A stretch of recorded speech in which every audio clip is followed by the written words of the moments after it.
Áudio é foda, né?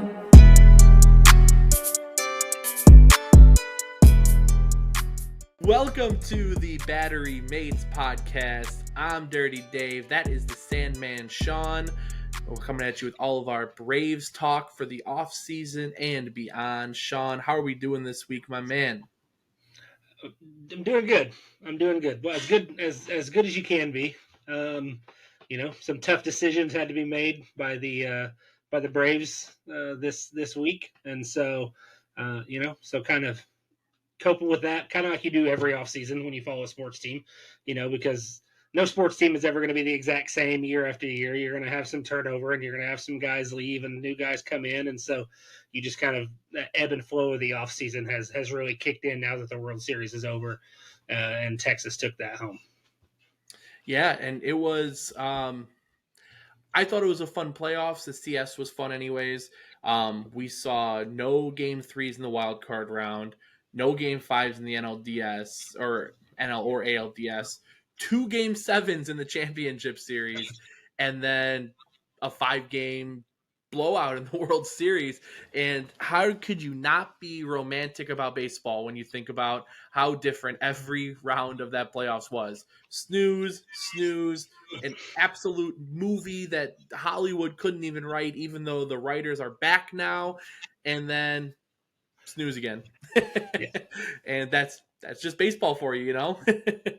That is baseball. Yeah, that's the thing, man. I've said it a few weeks in a row now. If baseball was easy and predictable, everybody would do it. And so, but yeah, overall, it was as a baseball fan, it just as a fan of the game in and of itself, not just a Braves fan. It was a really fun, entertaining playoff. So I don't have a lot of complaints, obviously, outside of as a baseball fan. Because you can, even in that blowout in the World Series, like you find things that you can be like, you know what, it's pretty cool for Bruce Bochy to do what he did, to for the Rangers to beat Houston and kind of get that monkey off their back after they blew the division. And, so then leading that in, Adolis going down, you kind of found those storylines to enjoy and kind of root for, despite it not being the most competitive series. Absolutely. And, we talk about all baseball on this show and going to the off season. There's a lot of stuff going on, and we're going to get into those moves here in a second that started off our off season. But we do also want to remind everyone to give us a follow anywhere you can. We are on Twitter/X. I'm never going to call it X. I'm just not going to do it. Elon Musk, eat your heart out. It's going to be Twitter forever. Too bad. Follow us on Twitter at Battery Mates Podcast. Follow us on Facebook, Battery Mates Podcast, and then go on Spotify and YouTube where you can see our beautiful faces. Smile for the camera, Sean. Look at that. How about? Wasn't that great? Yeah. If you're listening on Spotify, you didn't see that. What are you doing? Give us a follow on YouTube. Come on. What are we doing here?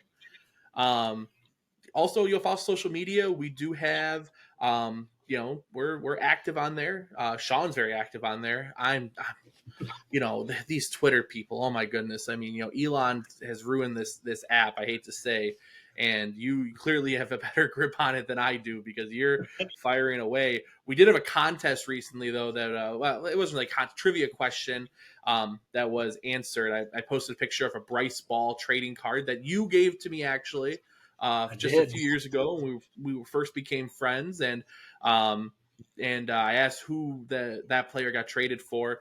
User had good times EFC, giving you your shout out because you got the answer right. He was traded to the Cubs for Jock Peterson. We'd never have the pearls. It wasn't for Bryce Ball. So he gave that to us. And,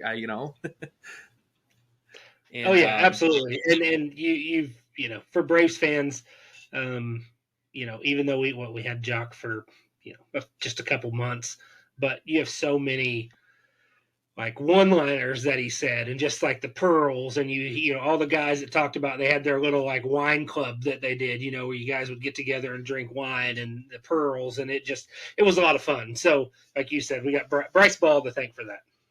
Yeah, thank you, Bryce Ball, who is now a part of the Guardians organization. The Cubs outright released him this year. The Guardians picked him up, and he hasn't gotten above Double-A yet. So definitely getting somebody who made that big of an impact for a guy who's going to be a career minor leaguer. It looks like great move by AA, and that leads us into moves that have started happening for the Braves right now. We had our first move last week. We got our first move. You know, we made a big deal about it, saying it's our first move we get to talk about. They brought back Pierce Johnson, and then all the options came up, and we had quite a few moves.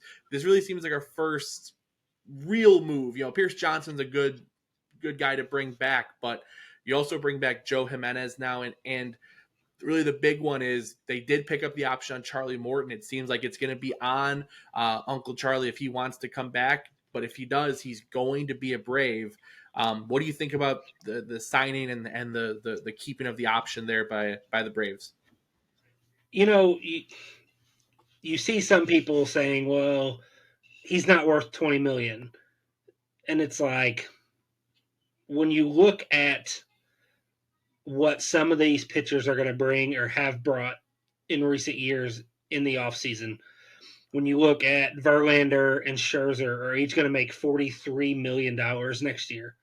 And when you look at their WAR and you look at some of their stats, Morton falls right between Scherzer and Verlander in regards to how those stats play out. And so if you're telling me that we could have Verlander or Scherzer for 40 or Morton for 20, then I think I'm going to take Morton for 20. And so, you know, you also have to look at, okay, if you let Morton walk, now you got to find two starting pitchers in free agency. Not to mention, you got to fill the hole in left field. And then, like AA always does, he's kind of got to piece together that bullpen the way that he does. So I think when you look at what's out there, what it's going to take to get two of those guys, if you can pencil Charlie Morton in as your third, your fourth starter, you're in a lot better spot than most other teams. You know, if you've got Morton at your fourth starter, you go out and get a free agent, somebody like Sonny Gray, who some of the Braves beat writers and people are talking about. You go out there and you throw Fried, Strider, Gray, Morton, Elder, or Waskari Noah. They just said is going to be ready to roll for spring training. So coming off Tommy John, you've got AJ Smith-Shawver, who pitched very well, Darius Vines, who you talked about last week. You've got a lot of guys that you can look at and say, okay, now we can have a real competition for the fifth spot. We don't have to use 3 or 4 of these guys to fill the rotation and eat innings. And so I think it was a good move. I also think if Morton is going to play, he should play out as a Brave. He should finish that career out as a Brave. So I think that's the way that we go. Yeah, I think it's a good move. And beyond that, there was other, I thought, good moves by not bringing guys back. You know, they freed up a lot of space. And really the thing that social media, one of the things I should say, because there's a few things that I don't care for on social media, but one of the things for sure is, people trying to fantasy play with other people's money, because $20 million is really just not that much for a good pitcher. And even if it is a lot of money, who cares, man? It's not your money. There's not a player that the Braves might have gone after that they cannot now go after paying Charlie Morton. We're going to talk about another move that a different team made, but that, kind of changes the offseason, I think. But, people are just so quick to say, wow, you guys your team wasted money on this. Dude, these are billionaires, man. I mean, if you think Charlie Morton getting $20 million is the move over somebody else getting $13 million, if you think that's the difference between the Braves winning a World Series and not winning a World Series, I'll be the one to break it to you. You are not correct. You are wrong. You are wrong, sir. It's not a big deal. But also, freeing roster spots is something that makes a lot of sense. And the Braves said no to 4 people, declined options on Eddie Rosario, former NLCS MVP, Colin McHugh, Kirby Yates, and Brad Hand. They're all gone. Goodbye. Anybody from that list, Sean, that you would have kept if you were in charge? I probably would have exercised the option on Yates. I think he showed us enough last year. He actually pitched pretty well this season. And so when you start shaping up that back end of the bullpen, you're not bringing Yates back to be a setup man. or to be the closer. If I need to try Yates out there in the 6th after Elder goes 5, and there are worse options out there to try it out there for the 6th inning. So Elder or not Elder, sorry, Yates maybe might have brought Yates back. Definitely wouldn't have done McHugh or Hand for that $6 to $7 million that both of them were. And then when you have to step back and you have to not look at Eddie Rosario through the rose-colored lenses Right. that you want to when making these sorts of decisions. As a fan, that's the Eddie Rosario I'm always going to remember, is the one that I see through the rose-colored lenses. The dude who just absolutely killed the Dodgers out of nowhere. He was everything he hit, it seemed like, was falling and finding a hole. And that super Rosario, that just that magic that he had for that 21 NLCS, coming over at the deadline and then doing what he did. Obviously, you have some nostalgia and as a fan, some attachment there. But from a business perspective, when you look at, okay, for $9 million, if I'm looking and I see that, okay, you've got somebody like Adam Duvall, Jorge Soler, you've got guys going into free agency that you think that maybe they can slide in as a full-time left fielder versus needing to kind of platoon, which is what we've had to do with Eddie the last couple of years. So I think to do that, I think it's definitely one that you probably needed to decline. Like you said, it frees up some spots, and then I think it does give them the opportunity to say, okay, maybe we go get Soler, maybe we go get Duvall. When you look at some of the projections and what some of these guys are looking at getting, Duvall, I think I saw somewhere 1 year at like $6.5 million.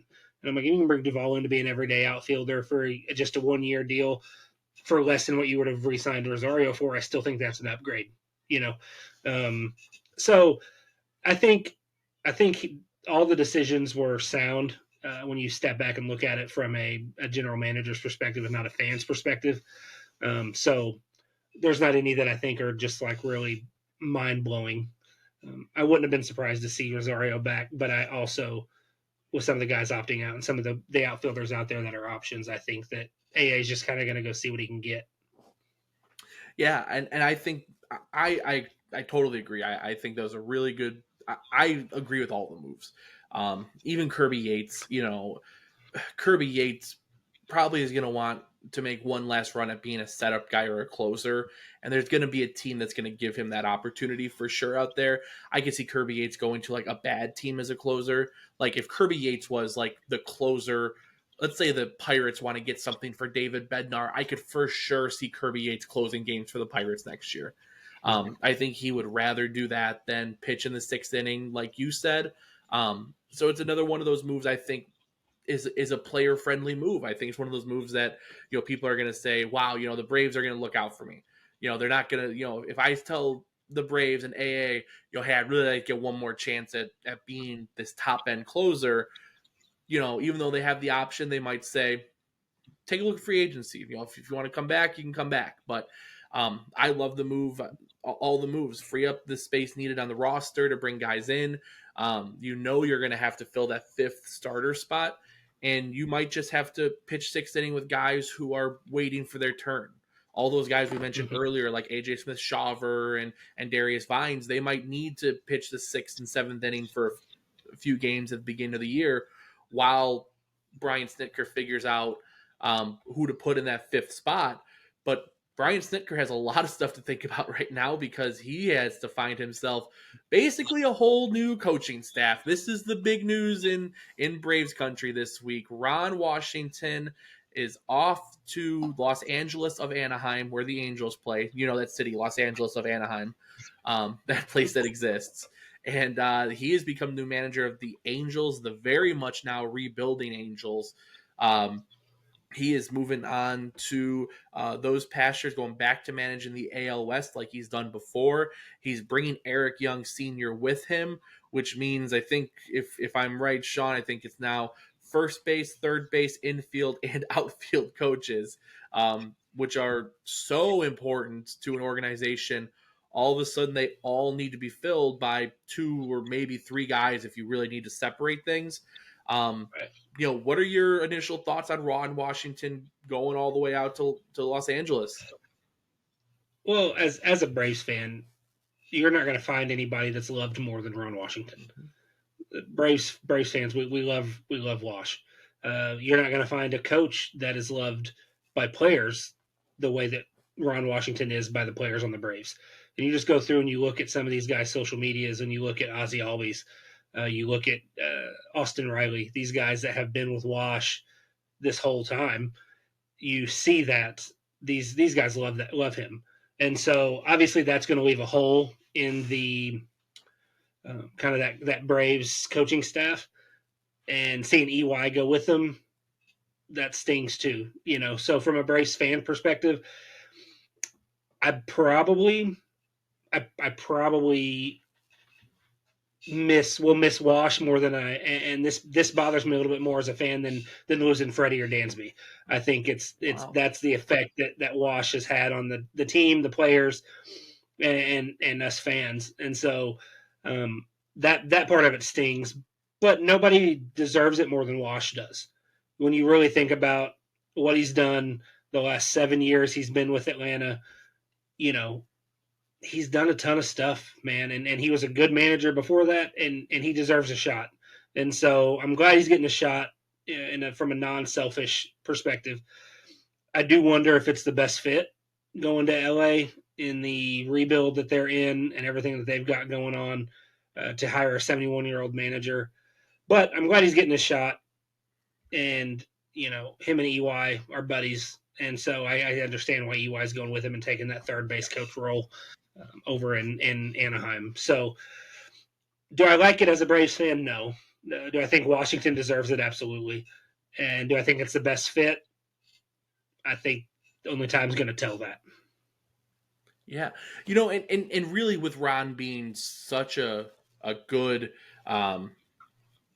him being so good at teaching, especially with young players. I mean, a lot of people forget that he's the guy who in Moneyball is sitting there with Billy Bean in Scott Hatterberg's living room on Christmas Eve talking about baseball with him. Um,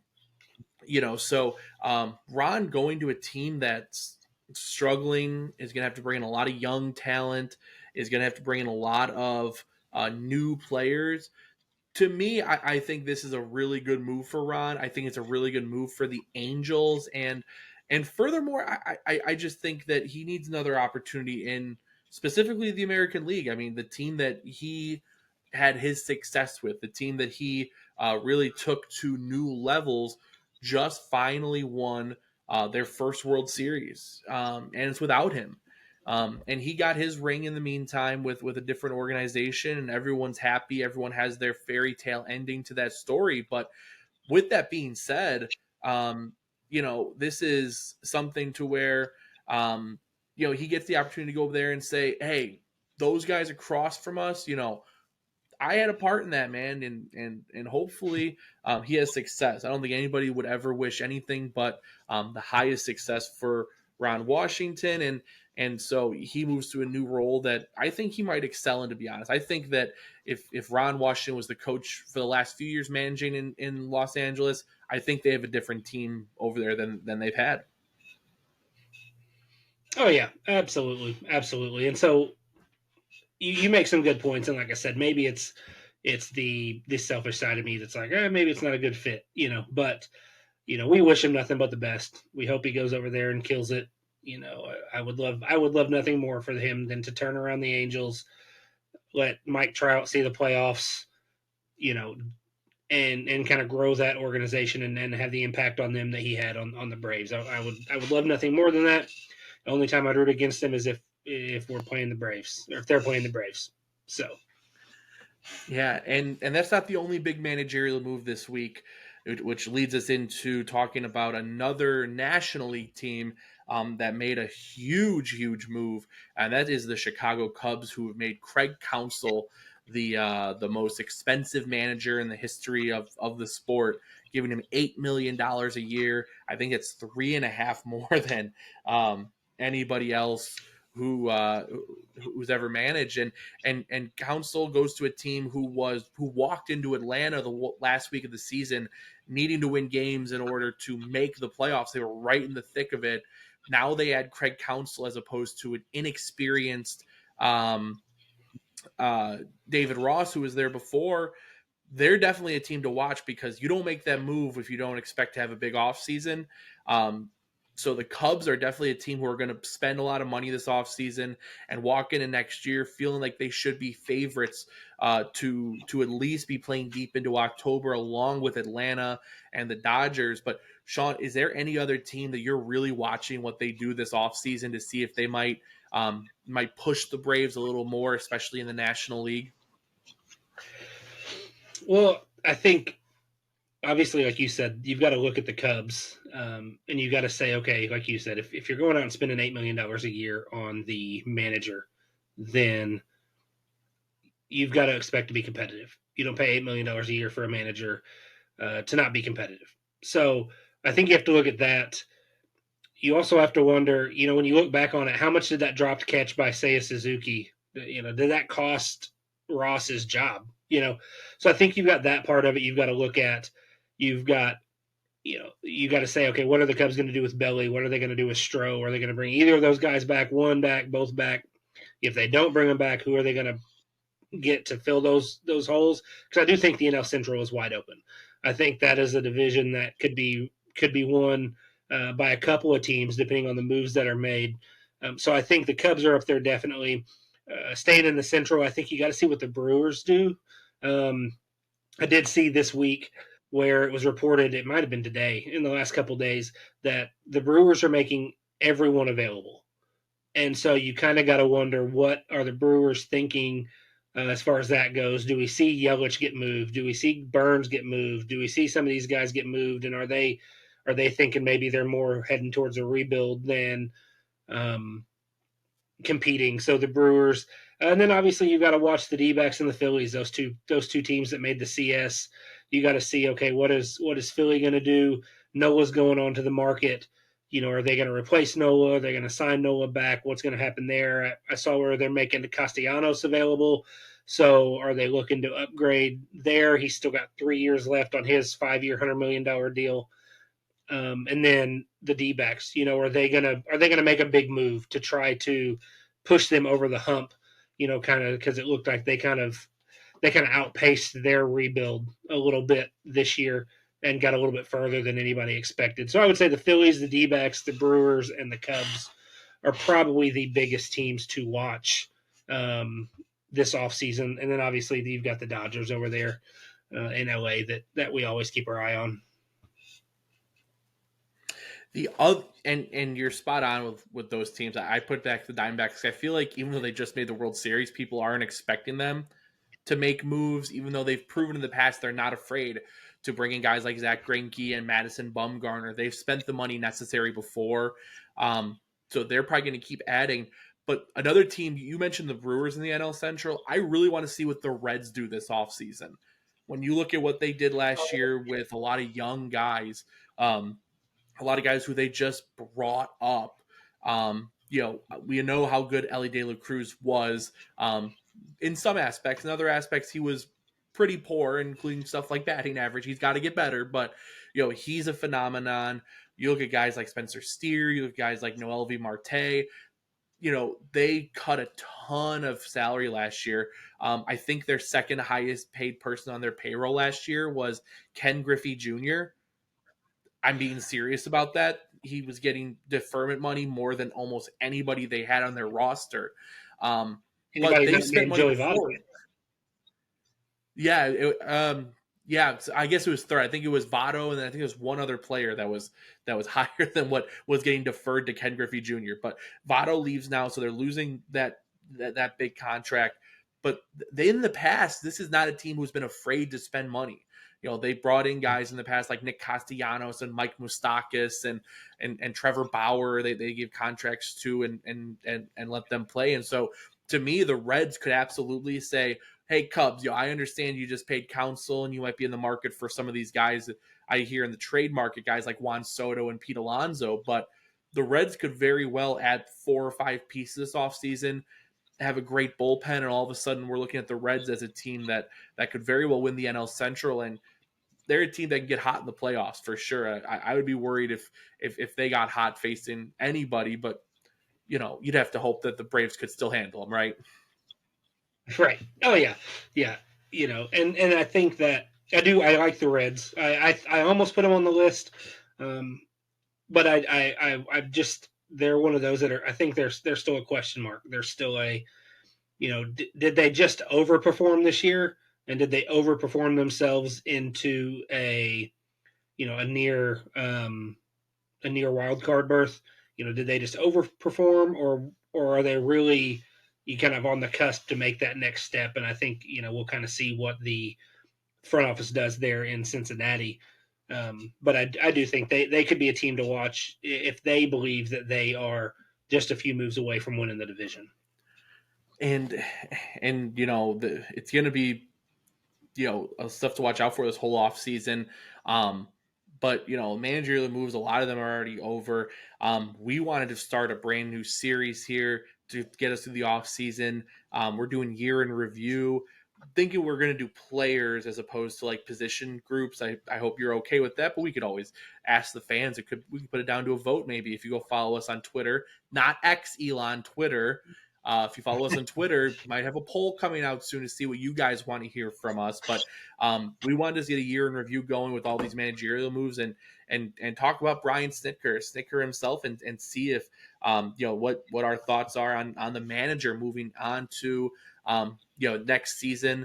A manager who's definitely not on the hot seat, a manager who would not get replaced, a World Series winning manager who's now also been a part of 2 straight disappointing playoff runs. So, Sean, talk to me about what you liked and didn't like maybe from Snit last year in 2023, and what you think about him moving forward. Well, the thing with Snit that you can't argue about the regular season results. You can't argue with what he brings to the table in that respect. He took over 38 games into 2016, and as a big league manager, he's 446 and 509. So, he's a 58% winner, 58, 59, somewhere in there. And so you can't really argue with those sorts of results. 6 division titles and 1 World Series, in his 7+ years there, 8 years almost. So I think you can't argue with those sort of results. But you have Braves fans that are looking at this and thinking, okay, like, is this Bobby Cox 2.0? Is this you're going to win 10, 12, 15 division titles and only bring home 1 World Series? Especially after these last 2 disappointing results. And so I think we've got to see some tweaks as far as the playoffs go, how they prepare for that. A lot of times he manages the playoffs like you would a regular season game, and I don't think you can do that anymore. You done are the days. Unless you have a true ace, unless it's a game with Fried or Strider on the mound, you cannot go out there and think that your starter is going to see the lineup more than twice, maybe.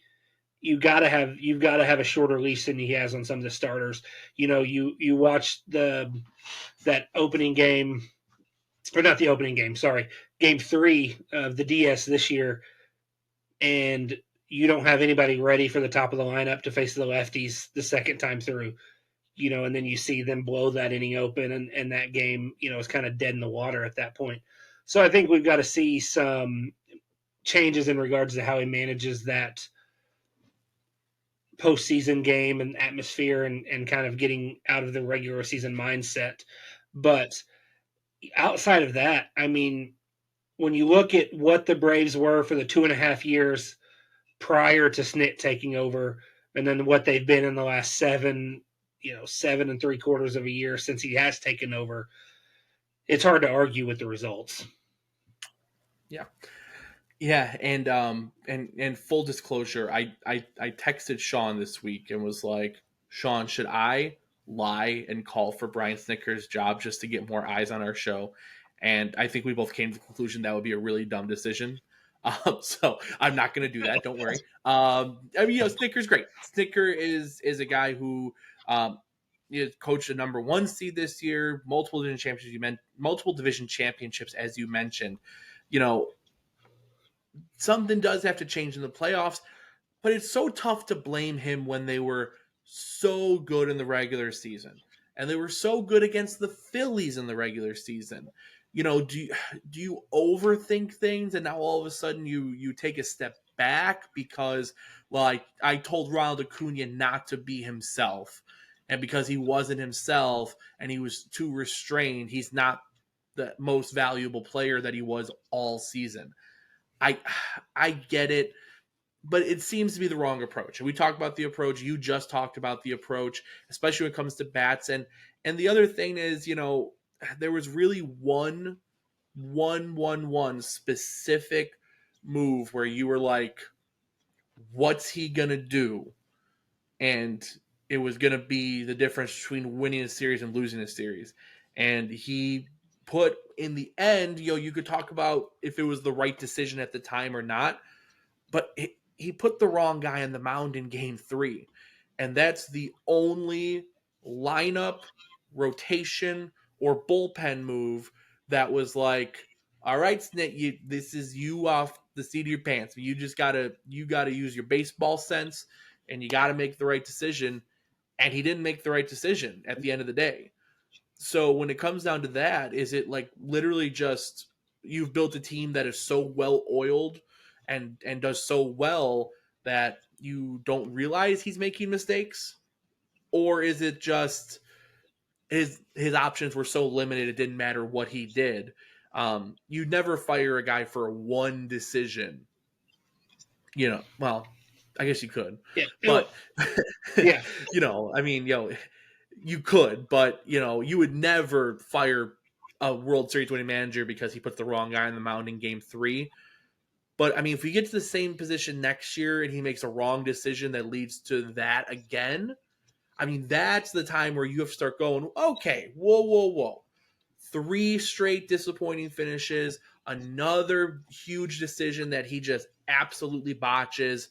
That might be when you have to start asking questions about if Snit fell butt backwards into a World Series win or if he's helping make the Braves be the best team they can be. As of now, job's safe.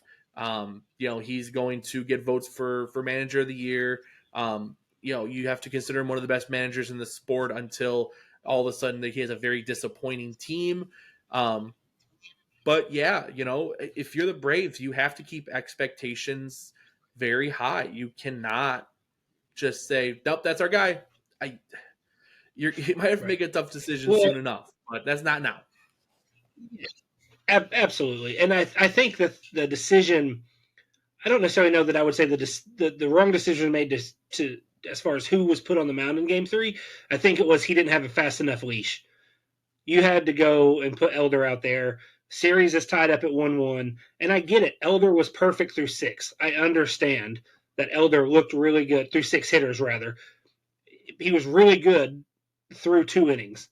And I get that. But when you get out there, you've got a guy on the top of the lineup's coming up. You know what Schwarber, like you've got Schwarber and Harper, and you've got to have somebody up. You've got to say, okay, as soon as third inning starts, knowing that if 1 or 2 guys gets on, he's going to have to face Schwarber, Turner, Harper, those guys. It's like, okay, somebody's going to get up. And so I don't care if he's perfect through 2. You've got Brad Hand loosening up there. At the very least, you've got him down there. Just stretch it out, get ready. I need you to be able to be ready quick. And you have to go in there with that mindset because really game 3, yeah, you had Strider and you liked your chances and you're like, no way this offense can be this bad for an entire series. I understand that part of it. But I think the urgency wasn't there in game 3 early. And then that game got out of hand very quickly. And then it really became, we need Strider and Fried to be perfect. And Strider was great, but when the offense performed the way the offense performed, it's like, okay, the not pulling Elder is highlighted because of how bad the offense struggled. Because it was our pitching staff needed to be perfect. Whereas if Atlanta goes out and scores 6-7 runs a game through that series, maybe you don't see the spotlight isn't on Elder not getting pulled in game 3 if the Braves don't hit under 150 as a team for the series. Yeah, and it again goes down to what we talked about with them just not drawing enough walks and not he can't swing for the fences against the best strikeout pitchers in baseball and expect to have a lot of success. You might get lucky once or twice, and they got a lucky at bat or two here and there, but it comes down to who's holding the people accountable to have the right approach. And maybe that's the biggest thing that we need to discuss is who's going to be the guy who's going to step in and say, Ronald, Ozzy, Mattles, everybody, we've got to stop swinging at bad pitches. We've got to make these guys work. If the manager can't hold people accountable, I mean, you're expecting these young players to do it. I mean, Ronald Acuna is how old's Ronald Acuna right now? You expect him to be your veteran leader, and you expect 25-year-old to be your veteran leader and hold the team accountable. I mean, dog, he's only been playing with the lottery for 4 years. What are we talking about here? 7 years. It's 18 for the lottery in America. I tried making a joke and it just fell flat.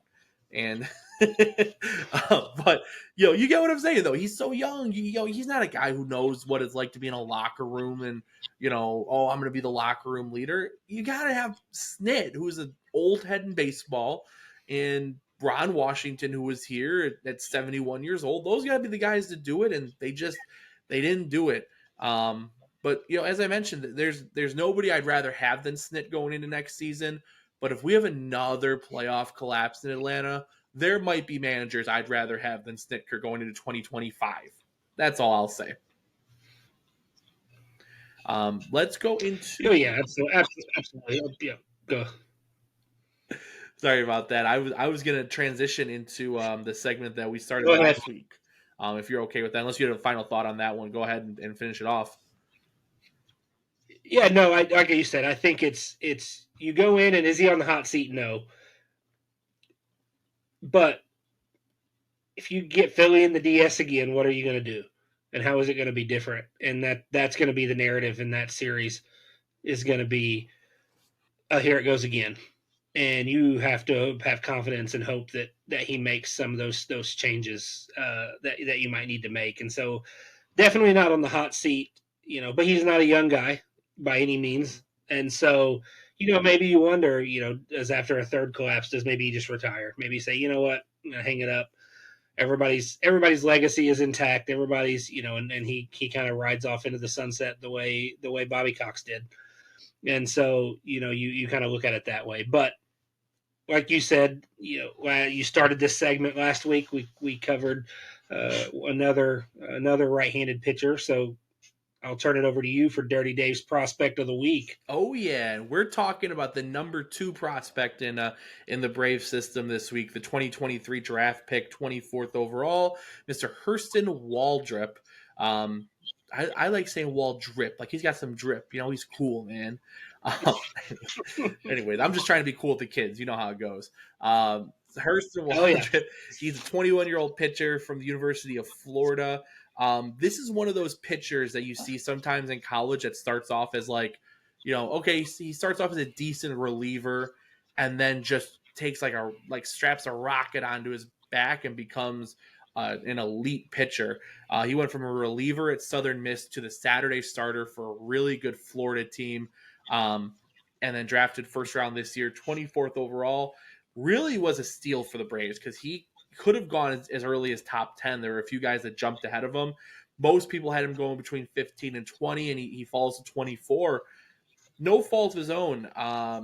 He had a really good season at Florida.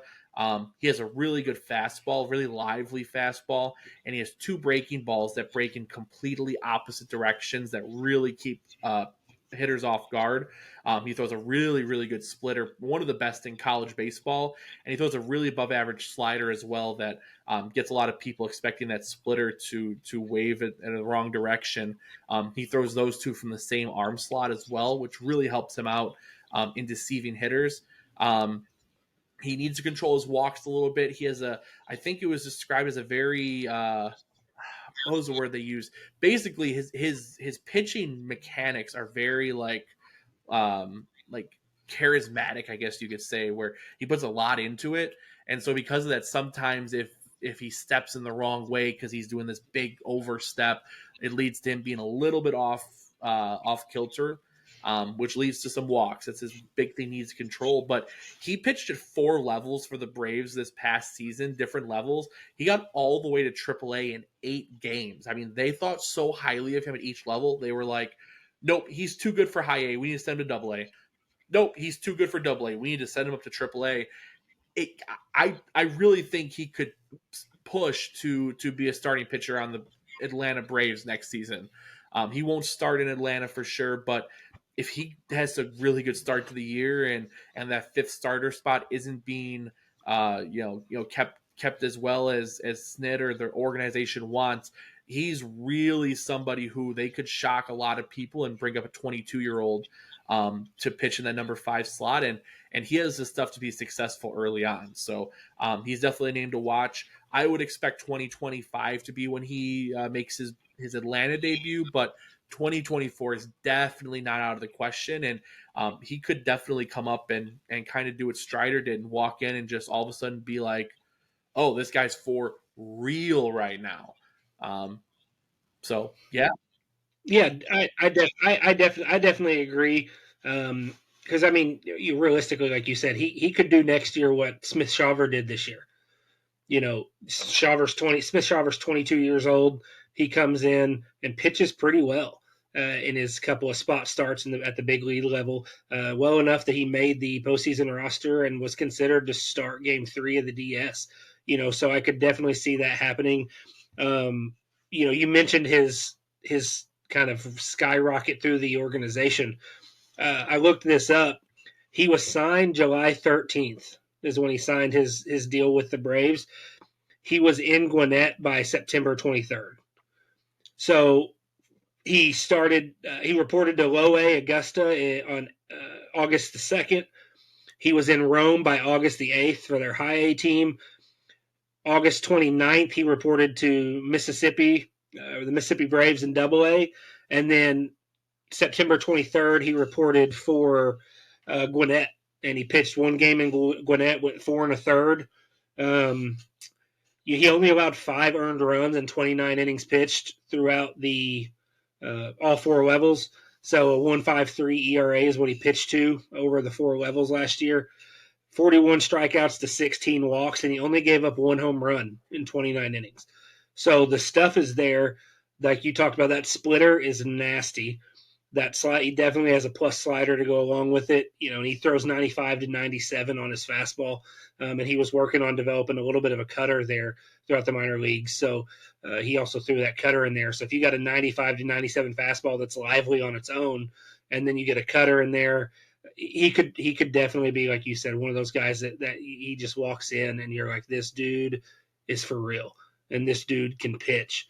And so I'm excited to see what he does. I think if nothing else, he's going to put pressure on the guys that are in front of him that says, look, you better pitch well, because if not, I'm down here and I'm back here. And, you know, if you give me a chance, I'm not going to lose it. And so I think that part of it is going to be a good thing. I definitely think he'll be at spring training next year. He'll get some starts in spring training next year, just kind of see how he pitches there. And then, like you said, I don't – it would take something, maybe an injury, or – you know, the Braves somehow don't sign another pitcher and they just go back in with Fried, Strider, Morton, and you've got 2 spots to fill. Unless something like that happens, I don't see him opening day in Atlanta. But if something like that happens, I could definitely see him coming in and earning that spot. Because when you look at the guys that he would be competing for that spot, you've got Smith, Shawver, and Waldrep, who I think would be 1A and 1B. because I think both of them would probably jump, guys like Vines, Dodge, Schuster, and those guys. So I definitely think he's right there on the cusp. I hope that he gets a year in AAA, but if he can come up and pitch, let him come up and pitch. That's kind of the way that I see it. No, absolutely. I mean, you would be very excited either way. You're excited if he gets a year to develop and work with the really good Braves coaches, especially in the minor leagues. You're also really excited if he does so well that the Braves are like, nope, we can't keep him out here. So either way, it's a win-win situation for him. Again, 21 years old, going to his year 22 season. He's at the age most people are graduating college, and he very well could be a very important part of the next Braves World Series run before the age of 25. Hopefully at the age of 22 he's doing it, right? But that leads into our next weekly segment, which is for you, Mr. Sandman. You got a bet, and again, we don't do betting advice here on the Battery Mates podcast. I'll say that I'm going to put my money where Sean tells me to, and if I win money, then great. But this is not betting advice, right? Legally, this is not betting advice, and if you have a problem with betting, it's not my problem. Get some help, please. Call the hotline. It's right. Not our fault, but you do have a bet you want to tell the people about, Sean. Yes, absolutely. So I've got a 4-leg parlay coming up in the NFL this week. I like Atlanta and Arizona. I'm taking the under that. The over under is at 43. With as long as Arthur Smith is running the Falcons offense, they're not going to score a bunch of points. And you've got the Cardinals trotting out a rookie quarterback. The Falcons have a pretty good defense. So I take the under there. Detroit versus the Chargers. I've got Detroit -3. I'm going to take the points there. The New York Jets versus the Las Vegas Raiders. I've taken the Las Vegas money line. And then my fourth one is Seattle versus Washington. I'm taking Seattle's money line. So though that 4-leg parlay comes out at a +898 dog.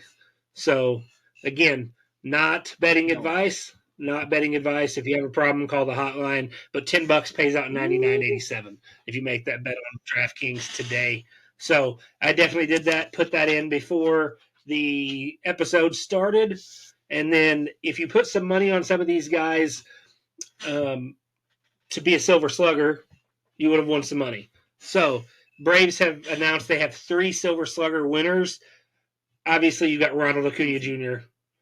Obviously, you're not giving that to anybody else. You got Austin Riley over at third base, and then probably the closest battle, if you want to call it that, in the Silver Slugger, Olsen edges out Freddie Freeman to get the first base Silver Slugger. So those 3 guys win the Silver Slugger award, and then we have 9, 1, 2, 3, 4, 5, 6, 7, 8, 9 all MLB nominees. Okay, you've got Acuna, Olsen, Riley, like we just talked about, Ozzy Albies, Orlando Arcia, Sean Murphy. The biggest shock, probably, if you told me this at the beginning of the year, 6 weeks in, I would have. You probably could have won a bunch of money if you would have bet on this guy 6 weeks in to be an All MLB nominee. Marcelo Zuna, and then obviously Spencer Strider, and the closer, Mr. Point to the Sky, Raisel Iglesias. So 9 All MLB nominees, 3 Silver Sluggers. Michael Harris II got gypped of the Gold Glove. Had to throw that out there. So exciting times to be a Braves fan when you've got 9 All MLB nominees. Yeah, absolutely. You almost feel the entire team. Lot. No other teams doing that. Even teams that are winning the World Series. I mean, Rangers won the Team Silver Slugger, and the Braves did the same thing in the National League. So, that's a lot of hard work. Yeah, I didn't even mention that. First ever Team Silver Slugger. Thanks for mentioning that because I forgot to. But yeah, first ever one. I don't know that it was ever really in doubt, but what an offensive year! What a year for the Braves. They had. We had a special segment we had planned, but I think we're out of time for this week, and it gives us an opportunity to start with a nice groundwork for next week's show. So we're gonna save that. You're gonna have to listen next week if you want to know what this special thing that we had planned for you was. That's right. We'll watch social media. Maybe we'll throw a poll up about this too, and throw up a couple of Okay. options there. I Okay. kind of like that too. So see what the fans think, and then see if we agree with what the fans think on this one. So maybe watch out for social media this week, and then definitely listen in Yeah, you next have to go week. on X. You have to go on Facebook. There you go. He got me over the course of the show. I called it X instead of Twitter. Damn you, Elon! You got me. Oh man. Go to Twitter Got him. and Facebook. Take a look for those polls. Again, if you're listening on Spotify, give us a follow on YouTube. You don't have to double dip. We just appreciate the follows. If you're watching us, smile for the camera again, Sean. Then give us a follow on Spotify. It helps us downloading helps us there. Follow social media for all things Braves. That's gonna do it for this week's show, though. For the Sandman Sean, I am Dirty Dave, and we will catch y'all next week.